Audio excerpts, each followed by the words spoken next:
गंगा स्नान, गंगा दर्शन, गंगा के अवतरण की कथा और वहां पर निवास करने वाले ब्राह्मणों को दान, ये सब कर्म करने पर राम जी का मन प्रसन्न हो गया और मुनि वृंद के सहित हर्षित होकर के भगवान मिथिला में प्रवेश करते हैं। और मिथिला में प्रवेश करके एक सुंदर औराई देखकर, एक सुंदर स्थान देखकर विश्वामित्र जी वहीं रुक गए।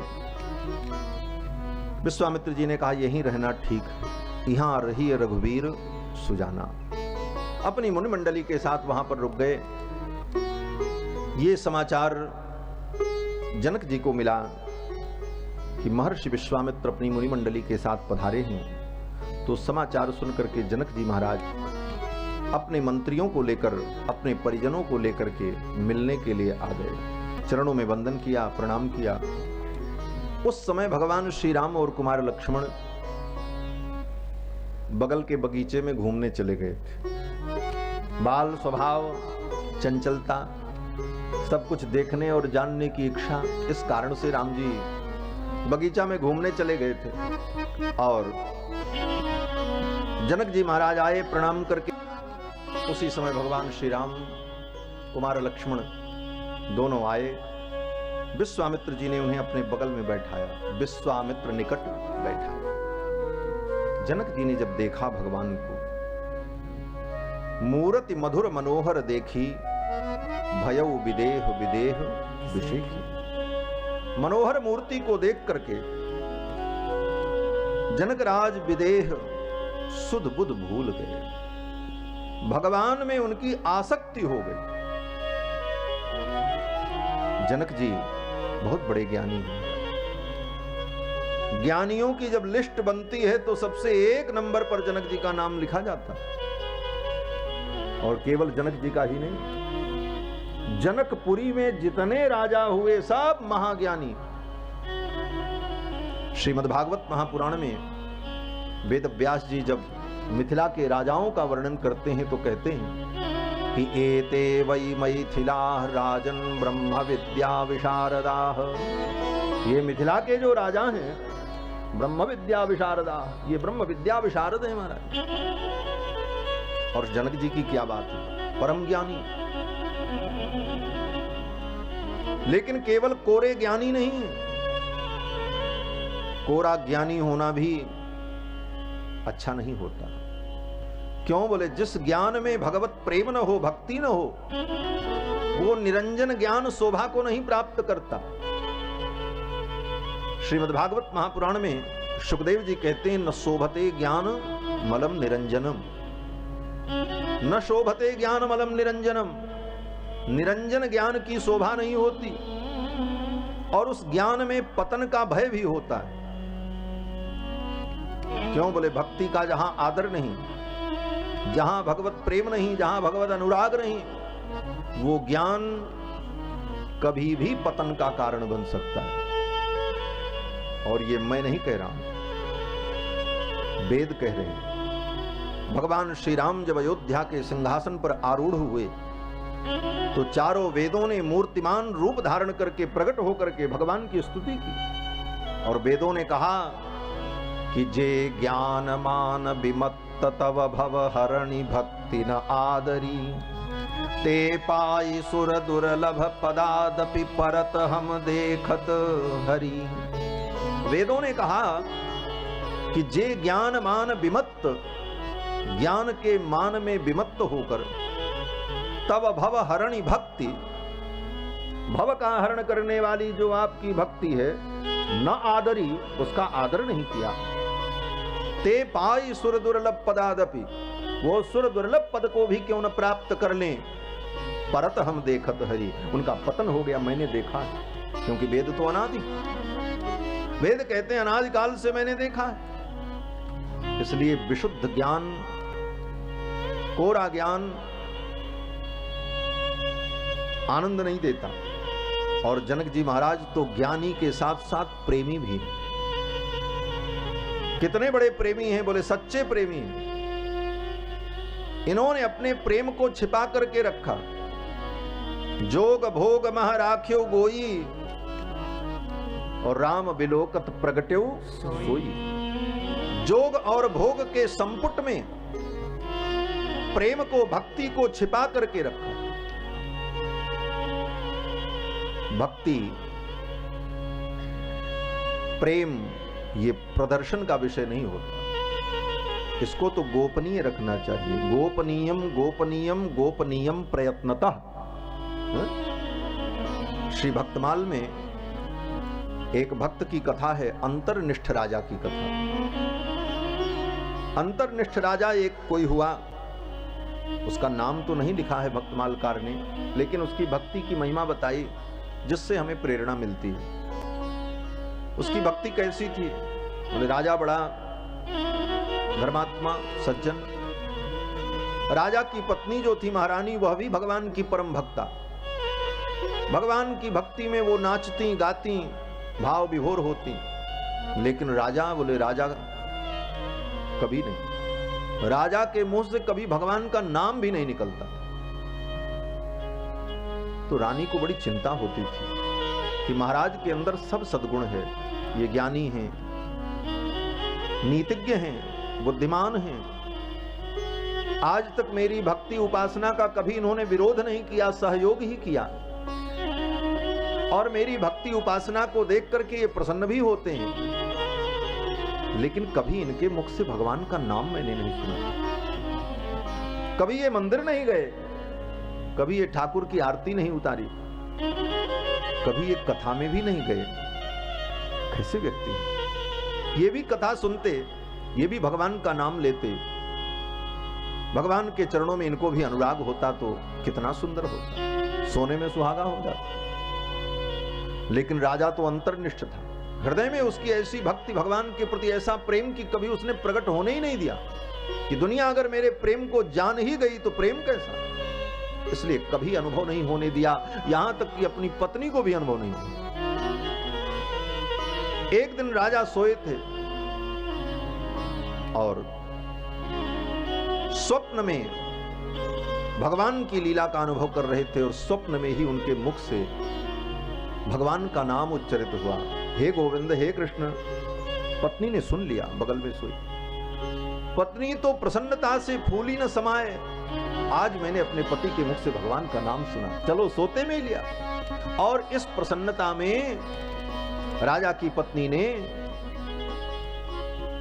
बहुत बड़ा आयोजन किया, भंडारा किया, संतों को बुलाया, खूब दान पुण्य किया, उत्सव मनाया। राजा समझ नहीं पाए। राजा ने पूछा, देवी ये उत्सव किस उपलक्ष्य में हो रहा है? तो प्रसन्न होकर के पत्नी ने कहा, महाराज कल आप जब सोए थे तो स्वप्न में आपने भगवान का नामोच्चारण किया, हे गोविंद, हे कृष्ण। मुझे बड़ी प्रसन्नता हुई, पहली बार आपके मुख से मैंने भगवान का नाम सुना, इस खुशी में मैंने ये उत्सव किया। राजा को तो पता नहीं था, क्योंकि स्वप्न में उच्चारण हुआ था, जागने के बाद उसे पता चला नहीं। जब ये बात पता चली कि मेरी पत्नी ने सुन लिया और लोग जान गए, इतना पश्चाताप हुआ राजा को कि मेरे प्रेम को दुनिया जान गई, धिक्कार है मुझे। और इतनी पीड़ा हुई कि उसी समय राजा ने अपने प्राण को ही छोड़ दिया। मेरे प्रेम का तो व्रत ही टूट गया, मेरे प्रेम का व्रत ही नष्ट हो गया। जब राजा का शरीर छूट गया तो रानी विलाप करने लगी। संतों ने कहा, रानी ने कहा, महाराज ये क्या हो गया? इनका शरीर छूट गया इस तरह से। महात्माओं ने कहा, ये बहुत बड़े प्रेमी हैं और इनके प्रेम को दुनिया ने जान लिया, इसीलिए इस कष्ट में इन्होंने अपना शरीर त्याग दिया। पत्नी ने कहा कि जब मैं इन्हें जान पाई तो ये मुझे छोड़ करके चले गए।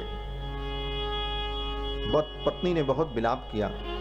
महात्माओं ने कहा कि ये भगवान के प्रेमी हैं, इनके पास बैठ करके भगवान नाम संकीर्तन करो। भगवत प्रेम की महिमा है कि पुनः इनके शरीर में प्राण का संचार हो जाएगा। रानी ने संतों की बात मान करके ऐसा ही किया और फिर महाराज उठ करके बैठे। ये महाराज प्रेम है। गोपनीयम गोपनीयम गोपनीयम प्रयत्नतः। प्रेम दिखावे की चीज नहीं है। अकेले बैठो तो एक भी माला न जपो और चार आदमी के बीच में बैठो तो माला कंठी लेके बैठ जाओ। ये दिखावा नहीं। लेकिन दिखावा भी करो तो कल्याण होगा, लेकिन चाहिए नहीं ऐसा करना। प्रमाण इसका भी है, भगवान का भजन दिखाने के लिए नहीं करना चाहिए कि हम बड़े भजनानंदी हैं, हम बड़े भक्त हैं। लेकिन अगर स्वभाव नहीं मान रहा है, दिखाने की प्रवृत्ति है, तो ठीक है, दिखाओ, कल्याण तो होगा, क्योंकि भगवान का भजन कभी निरर्थक नहीं जाता है, वो तो सार्थक होता है। भगवान शंकर कहते हैं, दंभहु कलि नाम तुलसी शोक सागर शोक, शंभु सिखवन रसनहु नितराम नाम ही बोल, और दंभहु कलि नाम तुलसी शोक सागर शोक। दंभ पूर्वक भी अगर भगवान का नाम लोगे तो गोस्वामी जी कहते हैं शोक का सागर जो है वो सूख जाएगा, तुम्हारे जीवन के दुख समाप्त हो जाएंगे। तो दंभ नहीं होना चाहिए, लेकिन अगर है तो बहुत ज्यादा परेशान होने की जरूरत नहीं है, कल्याण तो हो ही जाएगा, लेकिन न हो तो ज्यादा अच्छा है, तात्पर्य यही है। तो बंधुओं, दशरथ श्री जनक जी महाराज ऐसे प्रेमी हैं जिन्होंने अपने प्रेम को आज तक छिपाए रखा। मूर्ति मधुर मनोहर देखी, भयउ विदेहु विदेहु विषेखी, और इनका प्रेम प्रकट हुआ। प्रेम को प्रकट भी होना चाहिए, सदा गोपनीय नहीं रहना चाहिए। संसार से गोपनीय हो, लेकिन जिसके प्रति प्रेम है उसके सामने तो प्रकट होना चाहिए, उसके सामने प्रकट होना चाहिए, नहीं तो कौन जानेगा तुम्हारा प्रेम है? एक सज्जन ने कहा, महाराज हम आपसे बहुत प्रेम करते हैं, लेकिन दिखता तो कहीं नहीं। बोले महाराज हमारे हृदय में प्रेम है। बोले तुम्हारे उस हृदय के प्रेम को हम ओढ़ें कि बिछावें कि खाएं कि पिएं, उससे क्या होने वाला, जब तक वो प्रेम प्रकट न हो। तो प्रेमी के सम्मुख पहुंच करके वो प्रेम प्रकट होना चाहिए, अन्यत्र नहीं प्रकट होना चाहिए। और भगवान के सम्मुख आकर के जनक जी का वो प्रेम प्रकट हो गया। मूर्ति मधुर मनोहर देखी, भयउ विदेहु विदेहु विषेखी, जोग भोग मह राख्यो गोई, और राम बिलोकत प्रगट्यो सोई। प्रेम में मगन हो गए महाराज। प्रेम मगन मनु जान नृप कर विवेक धर धीर, बोले ओ मुनिपद नाय सिर गदगद गिरा गंभीर। वाणी गदगद हो गई और जनक जी ने कहा, कहूं नाथ सुंदर दो बालक, मुनिकुल तिलक के नृपकुल पालक। ये दोनों बालक कौन हैं? ये मुनि कुमार हैं कि राजा के कुमार हैं? धनुष बाण धारण किए हुए हैं इसलिए लग रहा है कि क्षत्रिय कुमार हैं, और मुनियों के साथ आए हैं इसलिए लग रहा मुनि कुमार हैं। तो ये मुनि कुमार हैं कि क्षत्रिय कुमार हैं? और इतना कहते कहते जनक जी ने भगवान को तो पहचान ही लिया। देखो, प्रेमी कभी भी अपने प्रेमी को पहचान सकता है। सच्चा प्रेमी वही है जो कहीं भी किसी भी स्थिति में अपने प्रेमी को पहचान ले, जिस रूप में भी पहचान। जैसे कोई पति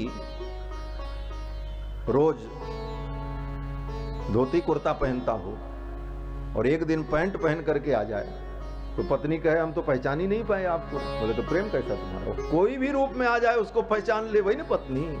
प्रेम तो यही है। तो प्रेमी अपने प्रेमी को किसी भी रूप में पहचान लेता है। परम ज्ञानी श्री जनक जी महाराज ने कहा, ब्रह्म जो निगम नेति कही गावा, उभय भेष धरि की सोई आवा। जिस ब्रह्म का वर्णन वेदों ने नेति नेति कह करके निरूपण किया, क्या वही ब्रह्म ही तो नहीं आ गए? क्योंकि सहज विराग रूप मन मोरा, मेरा मन तो वैराग्य रूप है लेकिन थकित होत जिम चंद चकोरा। इनको देख करके मेरा मन थकित हो रहा है, इसलिए मैं आपसे पूछ रहा हूं, इन्हीं बलोकत अति अनुरागा, बरबस ब्रह्म सुखई मन त्यागा।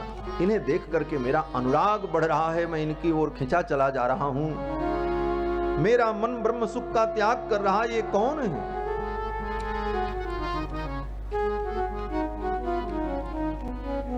विश्वामित्र जी ने कहा, राजन कह मुनि बिहस कहो नृपनीका। हंसते हुए विश्वामित्र जी ने कहा, राजन आपने जो कहा है ठीक कहा है, आप जो सोच रहे हैं वही ये हैं। वचन तुम्हार न होई अलीका, आपका वचन एकदम सटीक है, आपने सही पहचाना।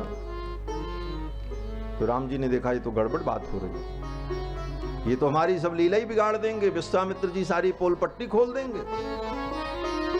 तो विश्वामित्र जी के वचन को सुन करके भगवान मुस्कुराने लगे। मन मुस्कान राम सुनी बानी। विश्वामित्र जी की वाणी को सुन करके राम जी मुस्कुराने लगे। क्यों मुस्कुराने लगे?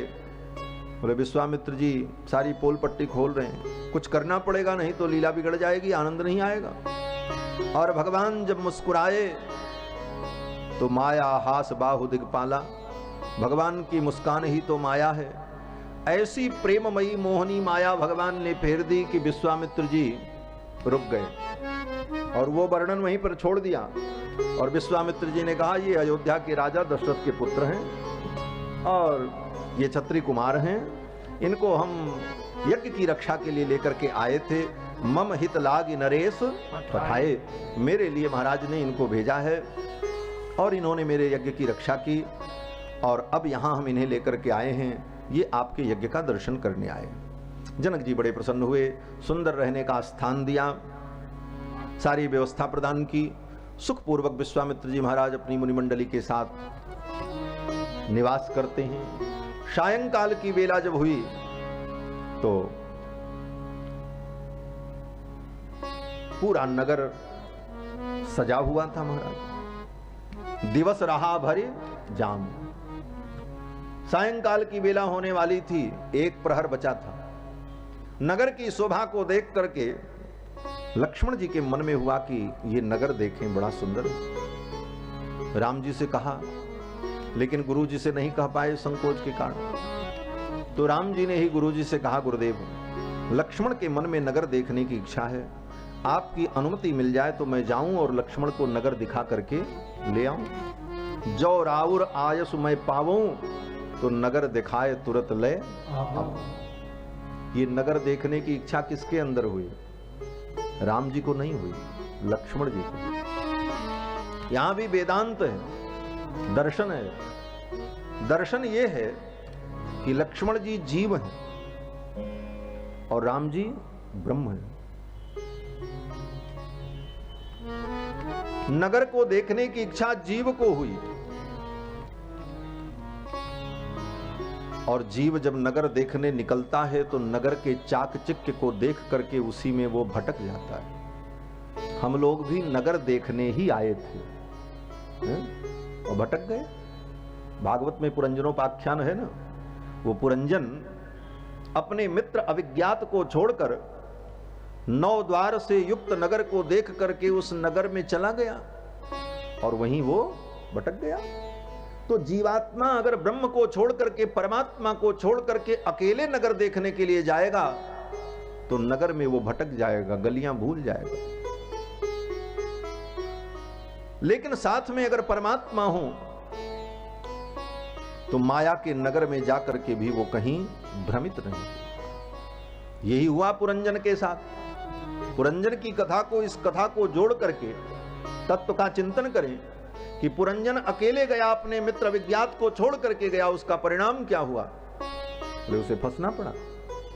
और लक्ष्मण जी कौन है? बोले जीवाचार्य हैं, जीव हैं। ये देखना चाहते हैं लेकिन अकेले नहीं, भगवान को साथ में ले जाकर। बंधुओं, संसार को देखो, संसार के हर सुख का अनुभव करो, लेकिन अकेले नहीं, ठाकुर को साथ में रखो। कहीं भी बंधन नहीं होगा, संसार का सारा सुख प्राप्त होगा, सब कुछ देख लोगे, जान लोगे और कहीं भी फंसोगे नहीं, कहीं बंधन नहीं होगा। इसलिए तो भगवान ने कहा, नगर दिखाए तुरंत ले आओ।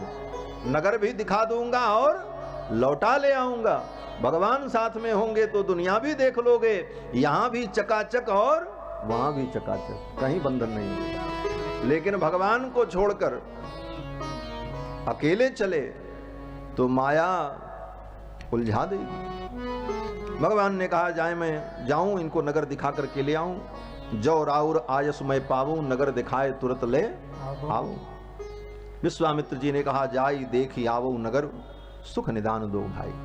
लेकिन राम, केवल नगर मत देखना, नगर वासियों को अपना दर्शन करा करके उनके नेत्रों को भी सफल कर देना। यहां दो लोग दर्शन करेंगे, भक्त भगवान का दर्शन करेंगे और भगवान भक्त का दर्शन। गुरुदेव की आज्ञा पाकर के दोनों भाई मिथिला की गली में घूमने निकले। अब तो महाराज चारों तरफ चर्चा हो गई कि विश्वामित्र जी के साथ दो कुमार आए हैं, बड़े सुंदर हैं और मिथिला की गलियों में निकले हैं घूमने के लिए। लोगों ने कहा किस गली में हैं? बोले चलो ढूंढा जाए। अब तो महाराज सब अपने अपने घर से निकल करके दौड़ पड़े। बूढ़ जवान जरठ नर नारी, बूढ़े जवान बच्चे स्त्री पुरुष सब अपने अपने घर के कार्य को छोड़ करके धाये धाम काम सब त्यागी, मनहु रंक निधि लूटन लागी। धाम और काम को छोड़ करके चल पड़े। देखो भगवान श्री राम को अगर प्राप्त करना है तो धाम काम तो छोड़ना ही पड़ेगा। धाम पकड़ करके बैठे रहोगे और काम पकड़ करके बैठे रहोगे। धाम बोले तो घर और काम माने कारोबार। बस घर और कारोबार तक ही सीमित रह गए तो राम जी नहीं मिलेंगे। कुछ देर के लिए छोड़ना पड़ेगा तभी ठाकुर मिलेंगे। और संसार तो तुम्हें छोड़ेगा नहीं, तुम ही संसार को छोड़ो। कहते हैं ना कि जिंदगी जब तक रहेगी फुर्सत न होगी काम से। ये काम कभी खत्म होने वाला नहीं। एक काम खत्म होगा दूसरा काम शुरू होगा। जिंदगी जब तक रहेगी फुर्सत न होगी काम से, और कुछ समय ऐसा निकालो प्रेम कर लो राम से। तो धाये धाम काम सब त्यागी, सब काम छोड़ करके सब चल पड़े। असली त्यागी यही है। तो पूरे शरीर में भस्म लगा करके बड़ी बड़ी जटा रख ले, वो त्यागी नहीं।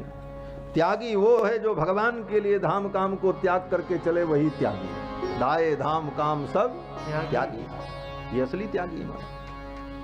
असली त्यागी कौन है? बोले गोपियां हैं वृंदावन की। रास लीला में भगवान ने जब बंशी बजाई, निशम्य गीतम तदनंग वर्धनम ब्रज स्त्रिया कृष्ण ग्रहीत मानसा आजग्मुरन्योन्यमलक्षितोद्यमा सयत्र कांतो जवलोल कुंडला। गोपियां अपने घर के कार्य को छोड़ करके दौड़ पड़ी महाराज। कोई गोपी दूध पिला रही थी, कोई गोपी गाय धो रही थी, कोई गोपी भोजन बना रही थी। सब काम को छोड़ दिया और चल पड़ी। पाए अंत शिशून पयः, और गोविंद के चरणों में पहुंच गए। तो ये मिथिला के भी सब दौड़ पड़े। धाये धाम काम सब त्यागी, मनहु रंक निधि लूटन लागी। जैसे लूट मची हो और खूब मोहरें बरस रही हो, लोगों को पता चल जाए मोहर गिर रही है आकाश से सोने की, चलो लूटा जाए। महाराज दौड़ पड़े सब। लेकिन राम जी तो राम जी हैं, ये तो चित चोर है ना। इनको कोई क्या लूटेगा, ये ना जिसको लूट ले। इनको कौन लूट सकता है जो स्वयं सबको लूट लेते हैं अपनी मोहनी से, अपनी माया से। मिथिलावासी आए और जब मिथिलावासियों ने राम जी को देखा, भक्तों की कैसी सुंदर भावना है कि क्या शान चाल अलबेली है, गजलाज रहे मस्ते मस्ते। जिन देखा तिनके चित्त रतन अनमोल बिके सस्ते सस्ते। रस रूप माधुरी बरसत हैं सखिजात चले रस्ते रस्ते। और राम लला नृपनंदन ने दिल लूट लिया हंसते हंसते। मिथिला वासियों के दिल को ठाकुर ने लूट लिया महाराज। और बंधुओं, इस प्रेम में तो लुट जाने में ही आनंद है। जो लुटा नहीं वो अभागा है, दुर्भाग्य है उसका। मिथिलावासी परम आनंद का अनुभव करते हैं। और मिथिला की सखियां आपस में बात करती हैं कि सखी, कौन ऐसा प्राणी होगा शरीरधारी जो इनके रूप को देख करके मोहित न हो जाए। जो न मोह यह रूप निहारी। बड़े बड़े ऋषि मुनि मोहित हो जाएं, साधारण प्राणी की क्या गति। पुरा महर्षय सर्वे दंडकारण्यवासिनः राम रूपम हरिम दृष्ट्वा भोक्तुमैक्षन् सुविग्रहाम। दंडकारण्य के मुनि जब मोहित हो गए भगवान को देखकर, जबकि भगवान उस समय वनवासी वेश में थे। और यहां तो मिथिला में किरीट मुकुट और दिव्य आभूषण अलंकार से अलंकृत ठाकुर विहरण कर रहे हैं। अलंकार से भगवान की शोभा का संवर्धन नहीं होता, अपितु अलंकार को धारण करके भगवान उन अलंकारों की महिमा को बढ़ा देते हैं। अलंकार से भगवान की शोभा नहीं होती, क्योंकि भगवान तो स्वयं शोभा निधान है। अलंकार की जरूरत उसे पड़ती है, श्रृंगार प्रसाधन की जरूरत उसे पड़ती है जो कुरूप होता है। एक महात्मा कहते थे श्रृंगार क्या है? बोले कुरूपता को छिपाने का साधन है। गोरे नहीं है तो पाउडर लगा लो, गोरे हो जाओ, कुरूपता छिप गई। तो श्रृंगार क्या है? बोले कुरूपता का आवरण है। लेकिन जो स्वतः सुंदर है वो जब श्रृंगार धारण करता है तो श्रृंगार उसको पाकर के शोभा को प्राप्त होती है।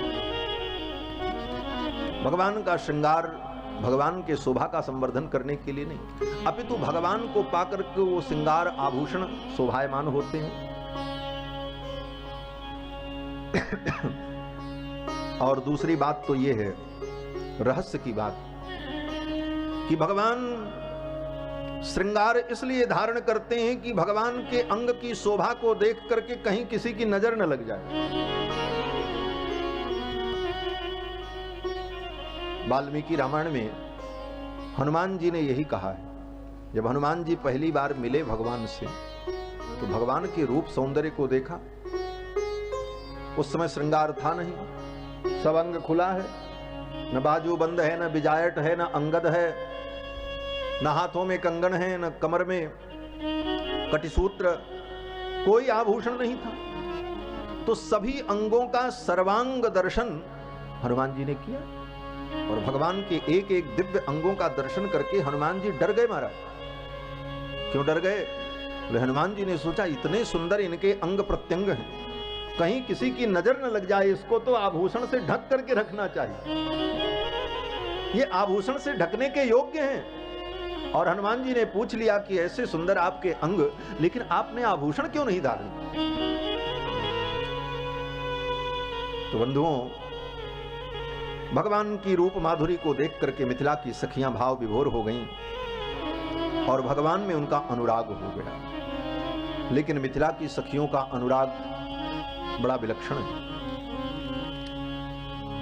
ब्रज की जो गोपियां हैं उनका भी भगवान में अनुराग है और मिथिलानियों का भी, लेकिन मिथिलानियों का अनुराग ब्रज की गोपियों से भिन्न है। ब्रज की गोपियां कृष्ण को अपने प्रियतम के रूप में देखना चाहती हैं, लेकिन मिथिला की जो मिथिलानियां हैं इनका भगवान के चरणों में ऐसा विशुद्ध पवित्र प्रेम है कि यह सीता के पति के रूप में राम जी को देखना चाहती हैं, सीता वर के रूप में देखना चाहती हैं।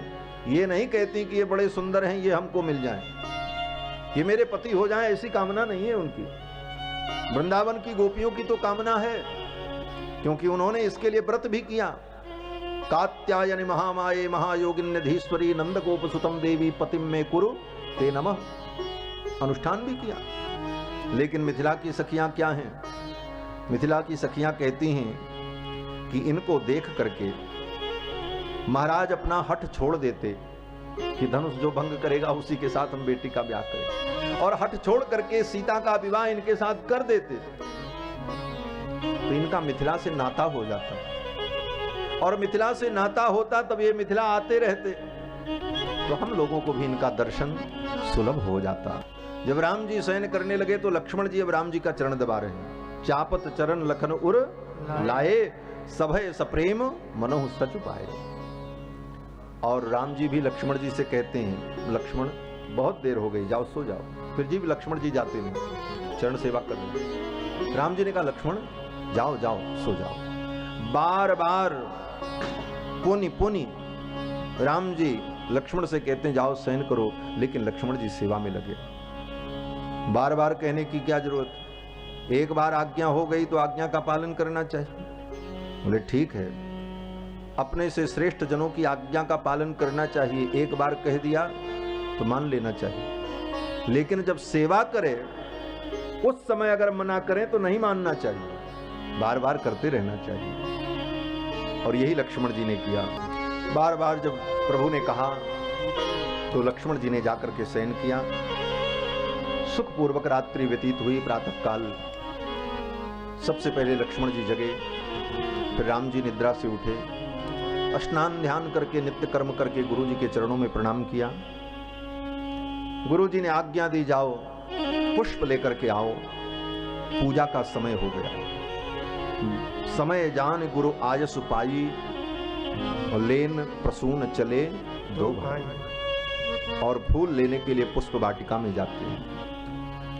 पुष्प वाटिका में जब पहुंचे तो भगवान का दर्शन करने के लिए वाटिका की इस झांकी को आज दिव्य दंपति प्रिया प्रीतम का मिलन है, और ये सनातन प्रिया प्रीतम है। इस मिलन को देखने के लिए बड़े बड़े रसिक महात्मा मुनि लोग उस वाटिका में आ गए। सबसे पहले कौन आया?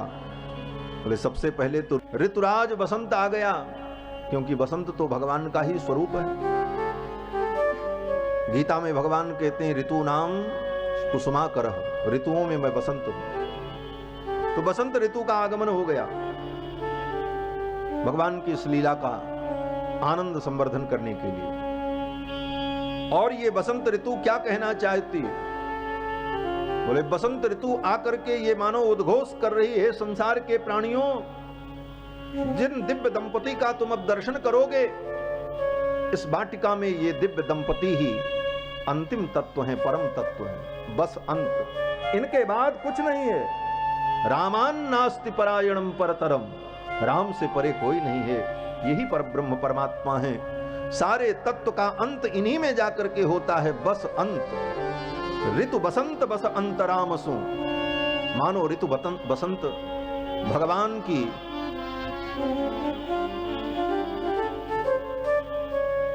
परम श्रेष्ठता और परत्व का निरूपण कर रही है। बसंत ऋतु आ गई, स्वर्ग के कल्प वृक्ष आ गए, निज संपत्ति सुर रूख लजाए। सुर रूख माने कल्प वृक्ष। पुष्प वाटिका में जितने वृक्ष थे वो सब वृक्ष साधारण वृक्ष नहीं, स्वर्ग के कल्प वृक्ष ही भगवान की लीला को देखने के लिए वृक्ष के रूप में आ गए। और इसके बाद भगवान के जो प्रेमी भक्त थे वो सब आ गए। किस रूप में? बोले पक्षियों के रूप में। ये कैसे पक्षी हैं? बोले ये माया का पक्ष त्याग करके परमात्मा का पक्ष लेने वाले पक्षी हैं। और ये सब पक्षी भक्त आ गए। चातक, कोकिल, कीर, चकोर और पांचवा मोर। पांचवा मोर है। ये 5 प्रकार के भक्तों की कोटि है महाराज। ये 4 भक्त जो हैं, चातक, कोकिल, कीर, चकोरा। चातक, कोयल, तोता और चकोर। चातक, कोकिल, कीर, चकोरा, ये 4 कौन भक्त हैं? बोले जो प्रसिद्ध 4 प्रकार के भक्त होते हैं। गीता में भगवान ने कहा चतुर्विधा भजन्ते माम जना सुकृतिनोर्जिन, आर्तो जिज्ञासु अर्थार्थी ज्ञानी च भरतर्षभ। आर्त, जिज्ञासु, अर्थार्थी और ज्ञानी। आर्त भक्त कौन है? बोले आर्त चातक हो, क्योंकि चातक बड़ा दुखी रहता है, आर्त है। क्यों? बोले अपने स्वाति की बूंद के लिए तड़पता ही रहता है, उससे जैसा आर्त कौन होगा? इसलिए चातक को आर्त भक्त कहा। और चातक का प्रेम कितना विशुद्ध प्रेम है, गोस्वामी जी महाराज दोहावली में वर्णन करते हैं। अनन्य प्रेम किसका है? बोले चातक का। चातक से अनन्य प्रेम सीखो। कितना अनन्य प्रेम है। बोले कोई चातक आकाश में उड़ रहा था गंगा जी के ऊपर, तब तक किसी बहेलिये ने मार दिया, बाण लगा उस चातक को, और वो चातक गंगा जी में गिरा। बाण लगते ही गिर पड़ा। बध्यो बधिक पर्यो पुण्य जल, पुण्य जल माने गंगा जल। बध्यो बधिक पर्यो पुण्य जल, उलट उठाई चोंच, तुरंत उसने अपने चोंच को ऊपर उठा दिया। क्यों? बोले चोंच नीचे हो गई तो कहीं मुंह में गंगा जल न चला जाए मरते समय। मैं तो केवल स्वाति का जल पीता हूं। ऐसी अनन्य निष्ठा उसकी स्वाति के जल के प्रति। दूसरा जल पीना ही नहीं है। जिस गंगा जल को मरते समय बड़े बड़े योगी चाहते हैं, लोग भजन में गाते हैं कि जब प्राण तन से निकले मुख में गंगा जल हो तुलसी हो। और चातक क्या कर रहा, बोले गंगा में गिरने के बाद भी चोंच को ऊपर उठा दिया। बध्यो बधिक पर्यो पुण्य जल उलट उठाई चोंच, तुलसी चातक प्रेम पट मरतहु लगी न खोच। मरते समय भी अपने प्रेम में उसने खोच नहीं लगने दिया। मर गया बेचारा। जब मर गया तो मरते मरते उसने अपने पुत्रों से कहा, पुत्रों मेरा श्राद्ध और तर्पण मत करना। बोले क्यों? बोले मरने के बाद भी मैं कोई दूसरा जल नहीं ग्रहण करूंगा। स्वाति की बूंद पृथ्वी पर आवे तो उसी जल से मेरा तर्पण करना। तात न तर्पण कीजिए बिना बारी धर धार। चातक ने कहा कि जब तक बारी की धारा पृथ्वी पर ना आवे तब तक मेरा तर्पण मत करना। ऐसा चातक का विशुद्ध प्रेम। इसलिए गोस्वामी जी कहते हैं, राम राम रट राम राम रम, राम राम रम जीहा, और राम नाम नव नेह मेघ को मन हट हो पपीहा। हे मन, तू राम से ऐसा प्रेम कर, ऐसा अनन्य प्रेम। और इस अनन्य प्रेम में अपने प्रेमी से प्रत्युपकार और उधर से हमको कोई रिस्पेक्ट मिले, आज के शब्दों में कहा जाए तो, इसकी भी अपेक्षा नहीं होनी चाहिए। चातक बादल की ओर देखता रहता है। बादल चाहे उसके ऊपर दया करे चाहे कोप करे, वो इसकी परवाह नहीं करता। कभी कभी तो स्वाति के बादल ऐसे बरसते हैं कि बड़े बड़े पत्थर गिरते हैं, चातक के पंख टूट जाते हैं, मर जाता है, लेकिन कभी उस बादल की वो निंदा नहीं करता, पीता उसी जल को। ये अनन्य प्रेम है महाराज चातक। तो ये चातक ही आर्त भक्त हैं। ऐसी आर्तता किसमें हो? भगवान के भक्त की बड़ी कोटियां हैं, बड़े विश्लेषण है महाराज। ज्यादा कहेंगे तो फिर वो समय भी नहीं है। तो चातक आर्त भक्त, आर्तो जिज्ञासु अर्थार्थी। कोकिल जो है वो जिज्ञासु है, कोकिल जिज्ञासु भक्त है। क्योंकि वाल्मीकि को भी कोकिल कहा गया, वंदे वाल्मीकि कोकिलम। और वाल्मीकि जी ने नारद जी से तत्व की जिज्ञासा की। तपस्वाध्याय निरतम तपस्वी वाग्विदाम्बरम नारदम परिपप्रच्छ वाल्मीकिर मुनिपुंगवम। तो जिज्ञासु भक्त कौन है? बोले कोकिल। चातक कोकिल, कीर चकोरा। आर्तो जिज्ञासु अर्थार्थी, अर्थार्थी जो है वो कीर है। और ज्ञानी बोले चकोर है। लेकिन ये पांचवा जो मोर है ये कौन है? कूजत बिहग नटत कल मोरा।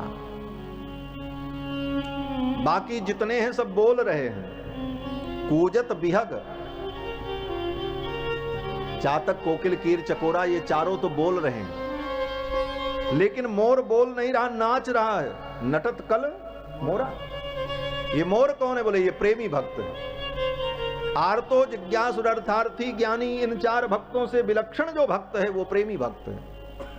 वो प्रेमी कौन है? बोले वो मोर है। और मोर बाकी तो सब बोलते हैं लेकिन प्रेमी बोलता नहीं। क्यों? बोले उसको बोलने की क्षमता ही नहीं रह जाती। प्रेम में वाणी अवरुद्ध हो जाती है, कंठ अवरुद्ध हो जाता है।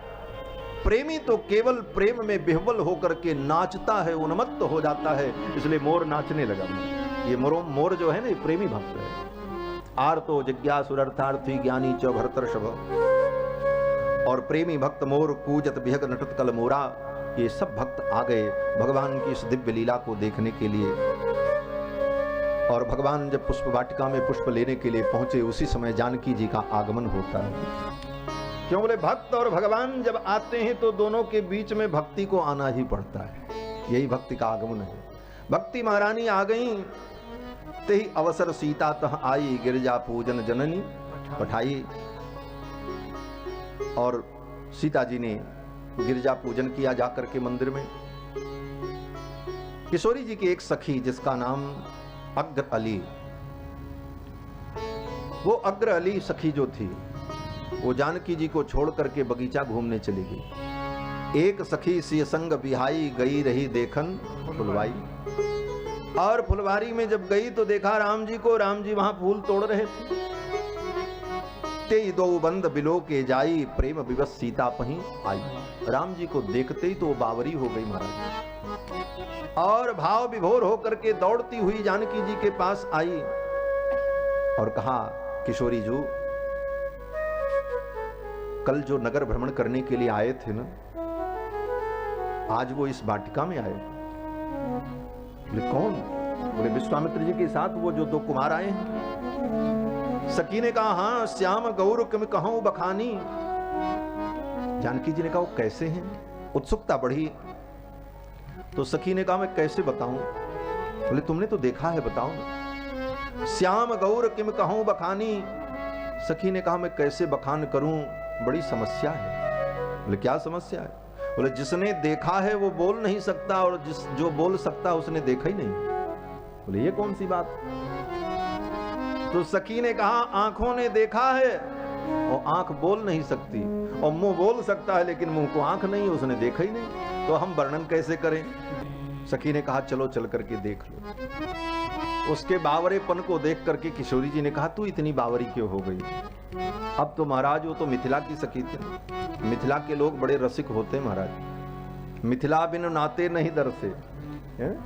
मिथिला के बिना ठाकुर का नाता समझ में नहीं आता। हमारे आचार्य जन कहते हैं कि मिथिला बिनु नाते नहीं दरसे, पढ़े लिखे समझे समझावे पोथी लादे खरसे। जैसे गधे की पीठ पर पोथी लाद दिया जाए, वैसे कितनों पोथी पढ़ लो, लेकिन मिथिला का भाव अगर नहीं समझ में आया तो ठाकुर को समझना इतना सरल नहीं।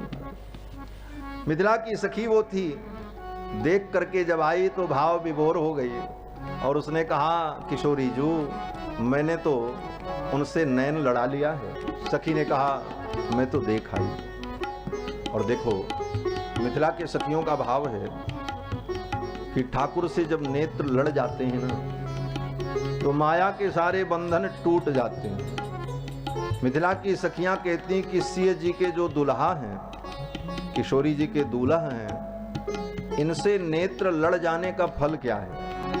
सखी ने कहा, चलो आप भी चल करके देख लो। और वो सखी किशोरी जी को लेकर के आई और दूर से दर्शन कराया। किशोरी जी ने जब देखा भगवान को तो किशोरी जी के नेत्र चकोर बन गए और भगवान का मुखमंडल चंदा बन गया। और भगवान ने जब किशोरी जी को देखा तो भगवान के नेत्र चकोर हो गए और जानकी जी का मुखमंडल चंदा बन गए। परस्पर दो चकोर दो चंदा, दोनों चकोर हैं, दोनों चंद्र हैं, क्योंकि इनकी प्रीति बड़ी पुरानी है। चली अग्र कर प्रिय सखी सोई, और प्रीति पुरातन लखई न कोई। ये पुरातन प्रीति है, दिव्य दंपति हैं, सनातन प्रिया प्रीतम है, प्रीति पुरातन लखई न कोई, बड़ी पुरानी प्रीति है। श्री मधुर अली नाम के एक संत हुए, जिन्होंने एक ग्रंथ लिखा है मधुराष्टकम। उसमें उनका बड़ा सुंदर भाव है कि इतनी पुरातन प्रीति है कि राम जी जब अयोध्या में प्रकट हुए तो 6 वर्ष के हो गए तब जानकी जी प्रकट हुई हैं मिथिला में, क्योंकि 6 वर्ष छोटी। लेकिन राम जी अयोध्या में प्रकट हुए, फिर भी जानकी जी भगवान के पास ही रहती। कैसे रहती? बोले पृथ्वी में थी, धरा की पुत्री है, तो पृथ्वी में रहकर वो पृथ्वी के अंतर से ही अयोध्या आकर और अयोध्या के मणिमय प्रांगण में पृथ्वी के अंदर बैठ करके ही ठाकुर की लीला का दर्शन करते। बड़ा अद्भुत भाव है महाराज, कितनी ऊंची कल्पना है कि भगवान श्री राम जब बाल लीला करते हैं, रत्नाचरे जानुचरक कुमारः निरीक्ष स्वात्मीय मुखारविंदम। आचार्य कहते हैं कि भगवान जब बकैया चलते हैं अयोध्या में मणिमय प्रांगण में, तो दशरथ जी का प्रांगण तो मणिमय है, और उस मणिमय प्रांगण में भगवान को जब अपना प्रतिबिंब दिखाई पड़ता है,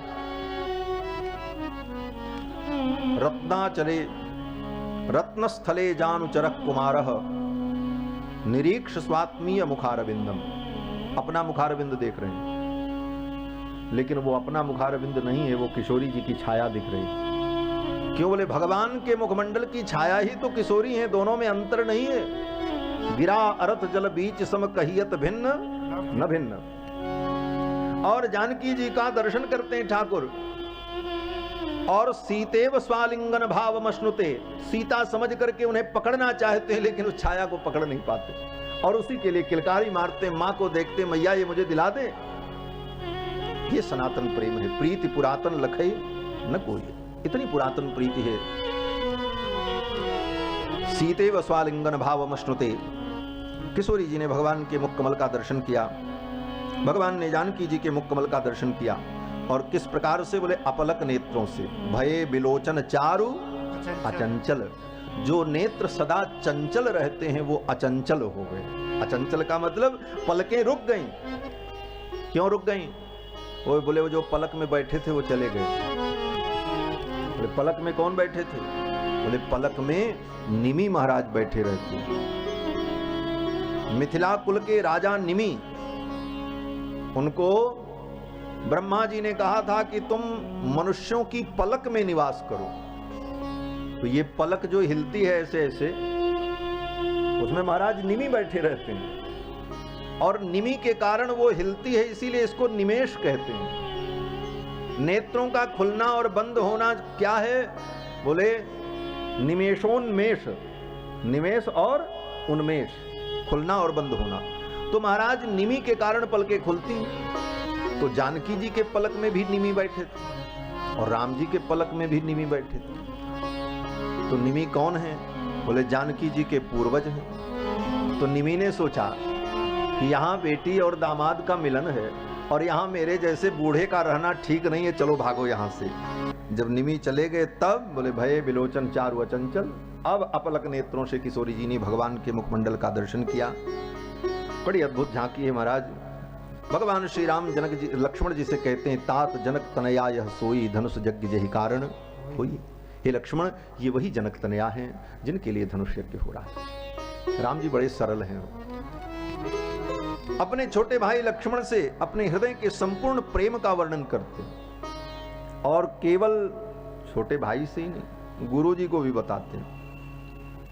आए जब लौट करके पुष्प वाटिका में जानकी जी ने भगवान का दर्शन किया, भगवान ने जानकी जी का दर्शन किया। जानकी जी ने अपने हृदय में भगवान को विराजमान कर लिया। लोचन मग राम ही उर आनी दीन ही पलक कपाट सयानी। और भगवान को हृदय में विराजमान करके पुनः गौरी के मंदिर में आई और गौरी जी का वंदन किया। उसी समय गौरी ने आशीर्वाद दिया कि मन जाहि राचो मिलहि सोबर सहज सुंदर सांवरो करुणा निधान सुजान शील स्नेह जानत रावरो। गौरी ने आशीर्वाद दिया कि तुम्हारा मनोरथ पूर्ण हो। और राम जी लक्ष्मण जी दोनों भाई वाटिका से लौट करके जब आए, गुरु जी को प्रणाम किया, तो राम जी ने सब कुछ गुरु जी को बताया। राम कहा सब कौसुक पाही, सरल स्वभाव छुअत छल नहीं। राम जी बड़े निश्चल हैं। वो ऐसा निश्चल, ऐसी निश्चलता कि सब कुछ यथावत वर्णन किया। क्या क्या देखा पुष्प वाटिका में, क्या क्या घटनाएं हुई। विश्वामित्र जी राम जी के सरल स्वभाव को सुनकर देखकर बड़े आनंदित हुए, और विश्वामित्र जी ने भी आशीर्वाद दे ही दिया, सुफल मनोरथ हो तुम्हारे। किशोरी जी को भी आशीर्वाद प्राप्त हुआ, राम जी को भी आशीर्वाद प्राप्त हुआ। विश्वामित्र जी ने पूजन किया। दूसरे दिन पूजन के पश्चात सभा में आगमन होता है। विश्वामित्र जी राम लक्ष्मण को लेकर के सभा में आए। धनुष यज्ञ का वो स्वयंवर का कार्यक्रम प्रारंभ हुआ। सब मंचन ते मंच एक सुंदर विशद विशाल, एक सुंदर मंच बना था। उस मंच पर विश्वामित्र जी राम लक्ष्मण को लेकर के विराजमान हुए। मुनि समेत दो बंधु तहाँ बैठारे महिपाल। और उसी समय श्री जानकी जी का आगमन होता है। जानकी जी अपने कर कमल में कमल पुष्पों की माला को, वरमाला को लेकर के सभा में पधारी। लोगों ने दर्शन किया और फिर धनुष यज्ञ का वो कार्यक्रम, स्वयंवर का कार्यक्रम प्रारंभ हुआ। बोले बंदी बचन बर सुनहु सकल महिपाल, पन विदेह कर कहीं हम भुजा उठाए विशाल। बंदी जनों ने कहा, हे सभासदों, हे समागतों, हे सज्जनों, हे नरेशों, महाराज जनक के प्रण का हम वर्णन करते हैं। ये सभा में जो धनुष रखा है, इस धनुष पर जो प्रत्यंचा चढ़ा देगा और इस धनुष को जो तोड़ देगा, राज समाज आज जो ही तोड़ा, जो इसे तोड़ देगा उसको ये सीता प्राप्त होंगी। और ये सीता ही नहीं प्राप्त होंगी, त्रिभुवन जय समेत वैदेही, त्रिभुवन के विजय की जो कीर्ति है उसके सहित ये सीता उसे प्राप्त होगी। त्रिभुवन जय समेत वैदेही, बिनहि विचार बरई हठ तेहि। घोषणा हुई। अब महाराज एक एक राजा आने लगे। तमक धरहि धनु मूढ़ नृप उठई न चलई लजाय। आते धनुष को उठाने का प्रयास करते, तिल भर भी धनुष को हिला नहीं सके और लज्जित होकर के सभी राजा जाकर के बैठ गए।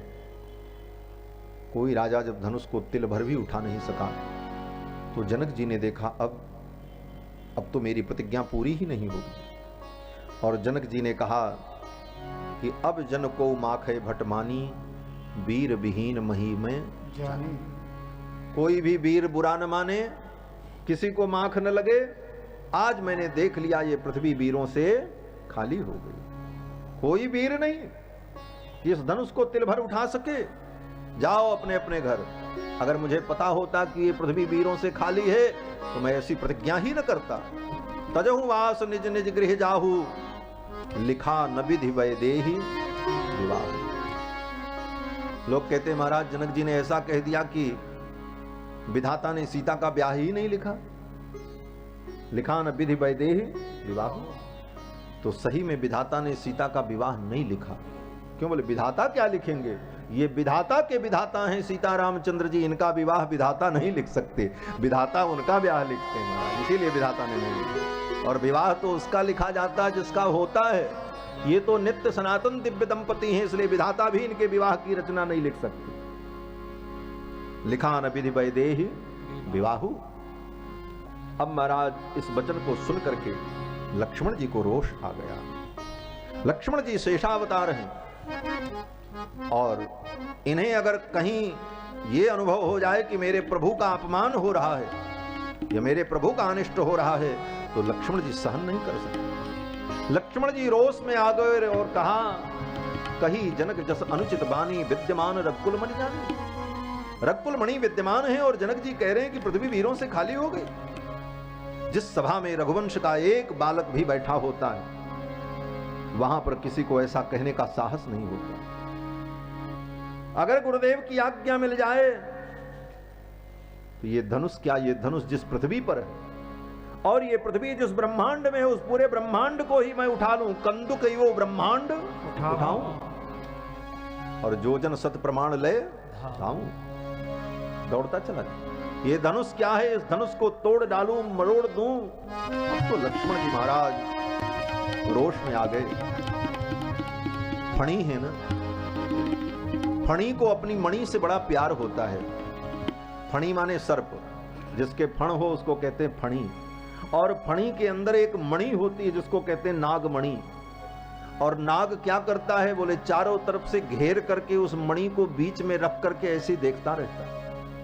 वही शेष जी करते हैं। शेष जी अपने शरीर का बिस्तर बना करके उसी में ठाकुर जी को बैठा करके देखते ही रहते हैं। यही तो झांकी है। ये फणी है और भगवान इनके मणि हैं। इसलिए गोस्वामी जी ने भी यहां मणि शब्द का प्रयोग किया। विद्यमान रघुकुल मणि जानी। लक्ष्मण जी कहते हैं ये रघुकुल मणि है और शेष की मणि के ऊपर कोई खतरा आ जाए, ऐसा हो सकता है। नाग की मणि को कोई छूना चाहे, नाग उसे डस लेगा महाराज, खा जाएगा उसको। और लक्ष्मण जी महाराज तो तुम कृतांत तातक सुर त्राता, ये कृतांत कारक है, प्रलय कर देने वाले लक्ष्मण जी महाराज। लक्ष्मण जी को जब रोष आया, लखन सकोप वचन जे बोले, डगमगानी मही दिग्गज डोले। पृथ्वी डगमग होने लगी। क्यों? बोले पृथ्वी तो शेष जी के मस्तक पे ही रहती, जब शेषई जी हिलने लगेंगे तो पृथ्वी को तो हिलना ही हिलना। लक्ष्मण जी जब हिले तो पृथ्वी हिल गई, दिग्गज कांप गए। राम जी ने इशारा किया, लक्ष्मण जी शांत हो गए। विश्वामित्र जी ने देखा बहुत सुंदर अवसर है, अब राम जी को जाना चाहिए। विश्वामित्र समय शुभ जानी और बोले अति स्नेह में बानी, उठो राम भंजऊ भव। हे राम उठो और इस धनुष को भंग करो। गुरुदेव की आज्ञा मान करके राम जी चल पड़े। और जब चले तो सहज भाव से राम जी चल रहे हैं। जितने राजा गए थे वे राजा तो बहुत तमक तमक करके बड़े अभिमान में जा रहे थे कि हम धनुष तोड़ेंगे, लेकिन राम जी कितनी सरलता से जा रहे हैं। भगवान सहज भाव से चल पड़े। राम जी जब उठ करके चले तो जितने सभा में लोग थे, नर नारी, सब यही मनाने लगे, हे प्रभु मैंने जो पुण्य किया है वो सब पुण्य इनको प्राप्त हो गया, और इनके हाथ से ये धनुष टूट जाए तो रहूं राम गणेश गोसाई। हे देवता, हे पितरों, मेरे पुण्य का फल मुझे यही चाहिए कि राम जी के हाथ से धनुष टूट जाए। सब यही मनाने लगे। राम जी चले और इधर श्री जानकी जी सोचने लगी, ये तो बड़े कोमल हैं, इनसे धनुष कैसे टूटेगा। क्यों? बोले इतने कोमल हैं, इतने कोमल हैं कि अगहन के महीने में फूल तोड़ने पर इनको पसीना छूट रहा था। अगहन के महीने में, वो भी सवेरे सवेरे, ठंडी होती है। फूल तोड़ना कोई कठिन काम नहीं है, लेकिन इतना श्रम भी करते हैं तो इनको पसीना छूटता है। इतने कोमल है राम। इसलिए तो गोस्वामी जी ने लिखा, भाल तिलक श्रम बिंदु सुहाए। भाल तिलक श्रम बिंदु सुहाए, पसीना छूटा। इसीलिए सखियों ने ठाकुर जी से कहा है, सरकार बनते तो आप बड़े वीर हो, लेकिन फूल तोड़ने में तो आपको पसीना छूट जाता है। शरद के प्रभात रहे नाही दोपहरिया, नाही रहल जेठ के महीना, हो लाल काहे छूटल लीलार पे पसीना। किशोरी जी सोचने लगी, इतने सुकुमार ये हैं, इनसे धनुष कैसे टूटेगा। तो किशोरी जी ने देवताओं को मनाया, गणनायक बरदायक देवा, आज लगे कीन्ही तो सेवा। हो प्रसन्न महेश भवानी, प्रणमो दीन बंधु दिनदानी। अब मोहि शंभु चाप गति तोरी, सकल सभा कै मति भई बोरी। इस प्रकार श्री जानकी जी ने सभी देवताओं को मनाया और उनके प्रेम को भगवान ने जान लिया। तन मन बचन मोर पनु साचा, रघुपति पद सरोज चितुराचा। तो भगवान सगल उर्वासी, करी हैं मोहि रघुवर की दासी। और जेहि के जेहि पर सत्य सनेहु, सो तेहि मिलहि न कछु संदेहु। प्रभु तन चितय प्रेम पन ठाना, कृपा निधान राम सब। राम जी सब जान गए।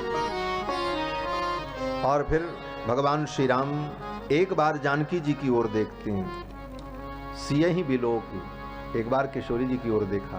क्यों देखा? बोले किशोरी जी बड़ी व्याकुल हो रही थी कि धनुष इनसे कैसे टूटेगा। एक एक क्षण कल्प के समान बीत रहे थे। तो भगवान ने विचार किया कि किशोरी जी को मैं देख लूं और इनको मैं नेत्रों से ही समझा दूं कि धैर्य धारण करो। और भगवान ने जब किशोरी जी को देखा तो किशोरी जी को विश्वास हो गया कि अब ये धनुष तोड़ देंगे। सियहि बिलोक तक्यों धनु कैसे, चितव गरु लघु ब्यालई। जैसे गरुण किसी छोटे सपोले को पकड़ ले, उसी प्रकार से भगवान ने उस धनुष को पकड़ा उठाने के लिए। लक्ष्मण जी ने देखा प्रभु धनुष उठाने जा रहे हैं, तुरंत लक्ष्मण जी ने चरण टिका दिया, पृथ्वी पर खड़े हो गए, सावधान किया, दिग्गजों सावधान हो जाओ, मेरे प्रभु धनुष उठाने जा रहे हैं। राम चाहि शंकर धनु तोरा, हो सजग सुन आयसु मोरा। मेरा आदेश है, सजग हो जाओ, सावधान हो जाओ। अब तो महाराज राम जी ने धनुष का स्पर्श किया और मन ही मन गुरु जी को प्रणाम किया। गुरु ही प्रणाम मन ही मन कीना। भगवान ने धनुष को उठाया और बीच से धनुष को तोड़ दिया और दो खंड करके पृथ्वी पर डाल दिया। अब तो जय जयकार होने लगी चारों तरफ, जय हो जय हो जय हो। सब लोग जय जयकार करने लगे और सब लोग यही कहने लगे, राम जी ने तो धनुष तोड़ दिया। धनुष टूट गया। उसी समय श्री जानकी जी बरमाला लेकर के आई। चतुर सखी लखी कहा बुझाई, पहिरावो जयमाल सुहाई। सखियों ने कहा जयमाल पहनाओ। सुनत जुगल कर माल उठाई, और प्रेम विवश पहिराई न जाई। प्रेम की विवशता के कारण जानकी जी बरमाला पहना नहीं पा रही और सखियां गीत गा रही। कैसा गीत गा रही? बोले भगवान के रूप का वर्णन कर रही। गावहीं छवि अवलोकी सहेली। बना बनाया गीत नहीं गा रही, गावहीं छवि अवलोकी। राम जी की छवि को देख रही और जैसी छवि वैसा वर्णन कर रही और गीत बनता जा रहा है।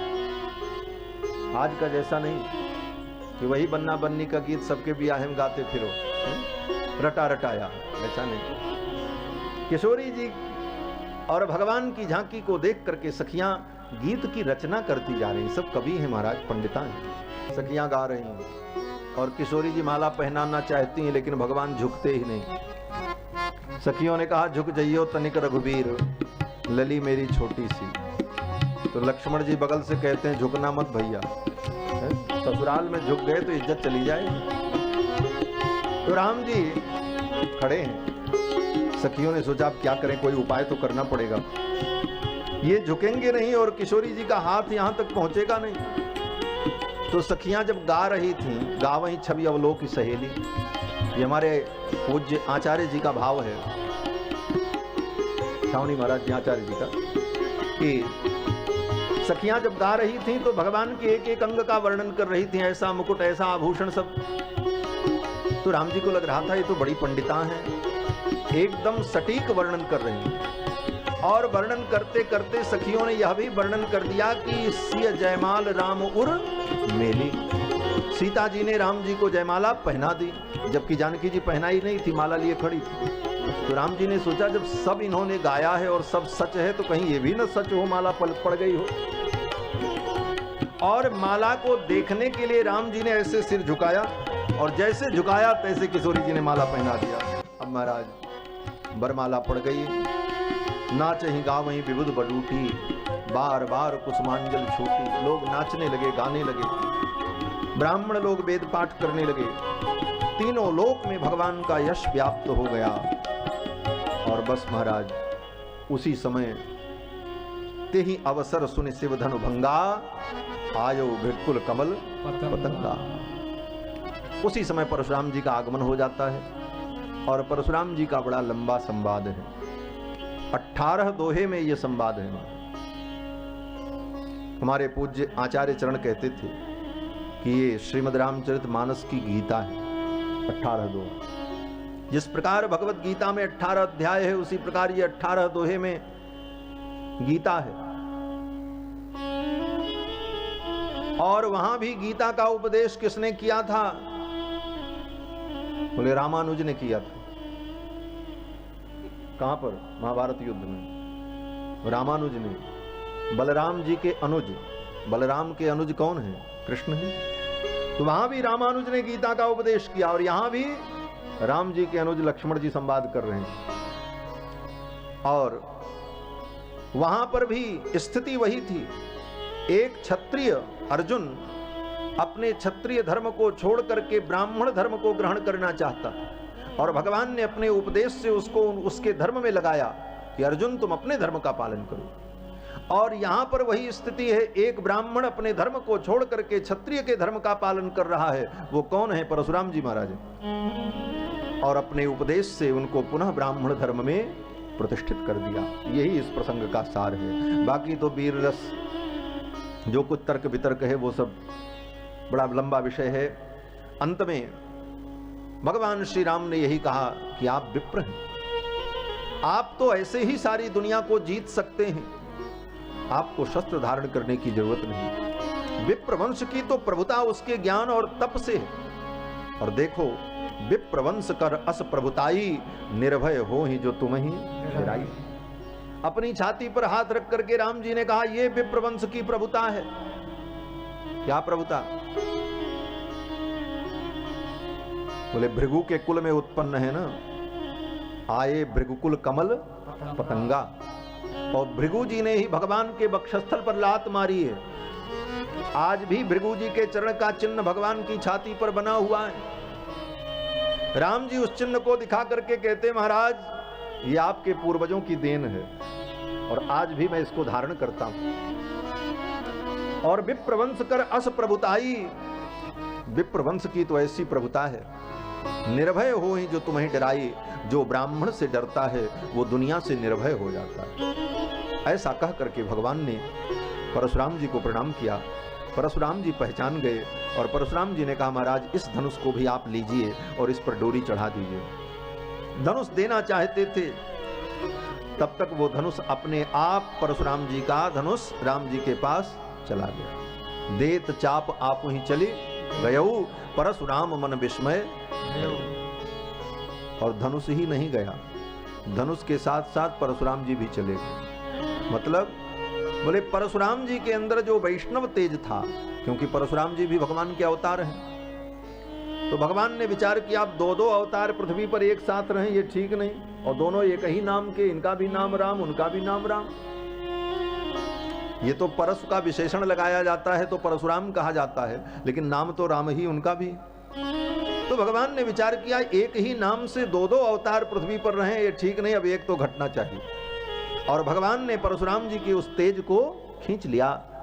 देत चाप, धनुष देते समय आप ही चली गए हो, अपने आप भी परशुराम जी भगवान में चले गए, उनका दिव्य तेज भगवान में प्रविष्ट हो गया।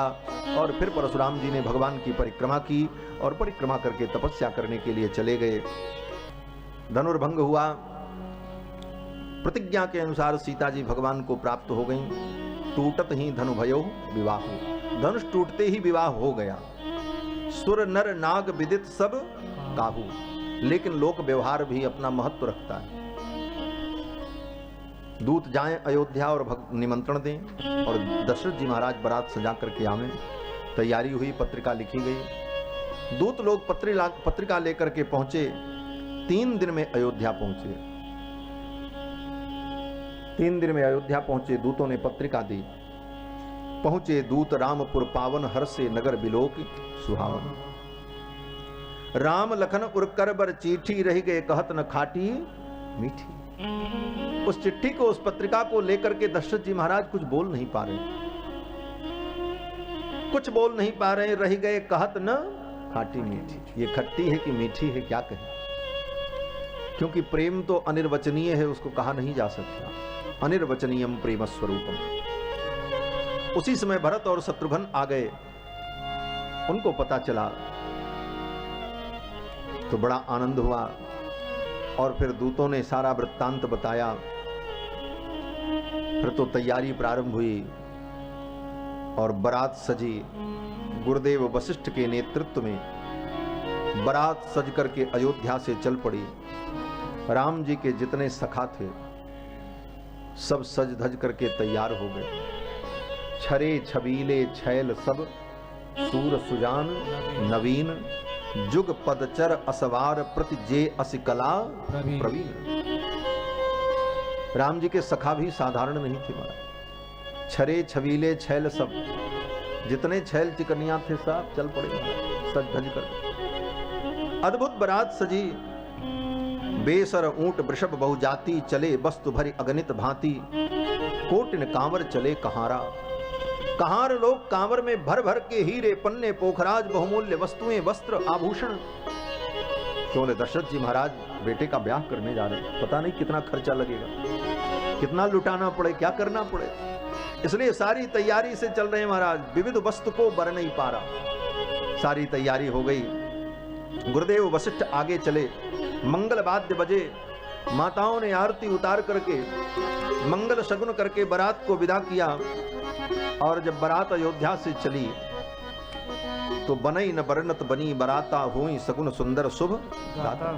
अनेक प्रकार के सगुन होने लगे। लोवा पुन पुनि दरस दिखावा।